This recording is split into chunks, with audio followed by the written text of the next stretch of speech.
Шефот на американската дипломатија Марко Рубио веќе уствари средби со негови колеги од Индија, Австралија и Јапонија.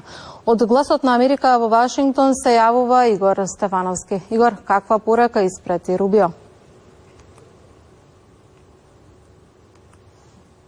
САД ке промовираат мир низ светот. Тоа е пораката на американскиот државен секретар Марко Рубио, кој тој вчера ја даде пред вработените во Стейт Департментот.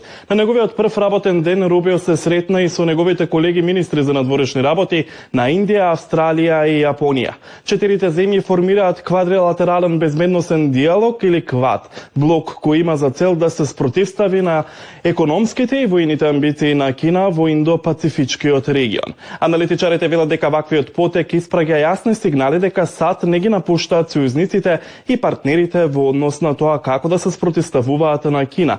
Пекинг ги осуди КВАД како конструкција на студената војна. Во меѓувреме, американскиот претседател Доналд Трамп вчера изјави дека најверојатно ќе воведе санкции против Русија ако рускиот претседател Владимир Путин одбие да преговара за крај на војната во Украина.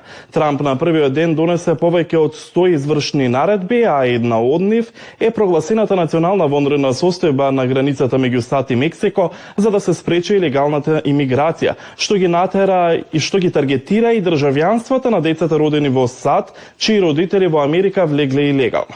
Но чекорите за масовната депортација на недокументирани имигранти може да го попречи растот на економијата, предупредуваат економистите, додека многу американски гласачи се надеваат дека Трамп во неговиот втор мандат ќе донесе период на економски просперитет. Сончета? Благодарам, Игор. Игор Стефановски се јави од Вашингтон.